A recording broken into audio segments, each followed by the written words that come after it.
अस्सलाम वालेकुम, मेरा नाम गौहराम। आपने सुना होगा स्टॉक मार्केट में शेयर की प्राइस ऊपर या नीचे होती है। तो आज मैं डिस्कस करूंगा कि शेयर की प्राइस ज़्यादा या कम क्यों होती है, इसका रीज़न क्या है और इसके बढ़ने या कम होने की क्या वजूहत है। तो मैं स्टार्ट करता हूं।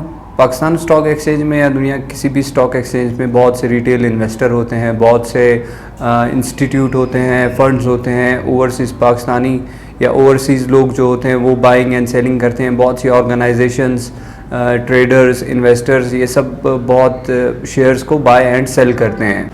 स्टॉक मार्केट को मार्केट भी इसलिए कहा जाता है क्योंकि यहाँ पे हर वक्त शेयर्स को बाय और सेल करने वाले ट्रेडर्स मौजूद होते हैं और वो ये प्रोसेस अपना बाइंग एंड सेलिंग का प्रोसीजर चलाते रहते हैं मार्केट में। बेसिकली किसी भी शेयर की प्राइस उसके डिमांड या सप्लाई की वजह से कम या ज़्यादा होता है, स्टॉक मार्केट में बढ़ता है या कम होता है। अगर मार्केट में शेयर की का डिमांड बढ़ता है तो उसका प्राइस भी ऑटोमेटिकली बढ़ने लगता है, और अगर उसका डिमांड कम होता है तो उसका प्राइस भी कम होने लगता है। इसके अलावा मार्केट में अगर उस शेयर के अबाउट कोई न्यूज़ हो, उसका सेंटिमेंट पॉजिटिव हो, उसको लेने में लोग इंटरेस्ट ले रहे हों या उसका फ्यूचर आउटलुक अच्छा हो, तो वो शेयर बढ़ने लगता है ऑटोमेटिकली। मतलब उसमें लोगों का इंटरेस्ट ज़्यादा होता है और वो उसमें बाइंग करने लगते हैं। इस वजह से भी किसी भी शेयर का प्राइस बढ़ने लगता है।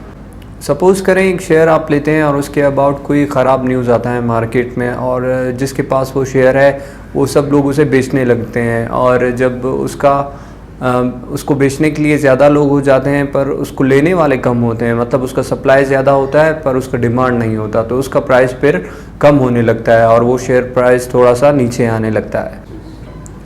स्टॉक मार्केट में एक ऐसा फैक्टर है न्यूज़ का जिसका इम्पैक्ट शेयर की प्राइस पे डायरेक्टली इफ़ेक्ट करता है। मतलब अगर कोई न्यूज़ आई है कंपनी से रिलेटेड अच्छी, तो उसका शेयर प्राइस अच्छा बढ़ने लगता है, और अगर कोई न्यूज़ आता है बुरा तो उसका शेयर प्राइस भी कम होने लगता है। एक और रीज़न है, हमारे कंट्री का जो स्टॉक एक्सचेंज है वो कनेक्ट है दुनिया के दूसरे मुल्क के स्टॉक एक्सचेंजेस के साथ। तो दुनिया में कोई भी अगर न्यूज़ आता है किसी भी चीज़ से रिलेटेड, कोई भी demand and supply, import export या कोई भी बिल या कोई न्यू पॉलिसी अनाउंस होती है, तो उसका इम्पैक्ट भी पड़ता है हमारी स्टॉक एक्सचेंज पे, और वो भी शेयर की प्राइस को ऊपर या नीचे करने में इफ़ेक्टिव मालूम होता है।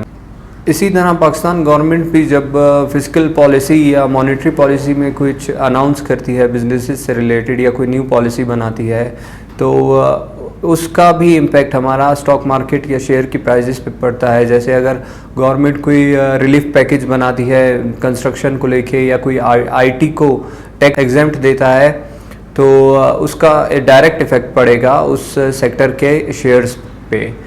या तो वो ज़्यादा होंगे या तो वो कम होंगे। अगर अच्छा न्यूज़ होगा तो वो ज़्यादा होंगे, और अगर बुरा न्यूज़ होगा तो वो कम होंगे।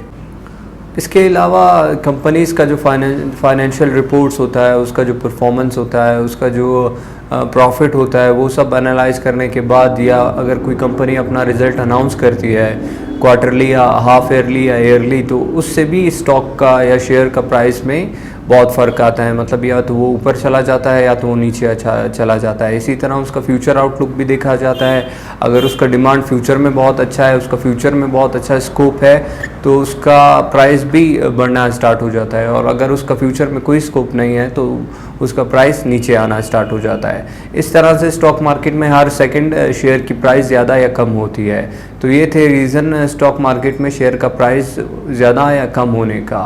उम्मीद करता हूँ ये वीडियो भी आपको पसंद आया होगा। मज़ीद इस तरह का वीडियोज़ के लिए लाइक, कमेंट और सब्सक्राइब करें। Thank you so much. अल्लाह हाफ़िज़।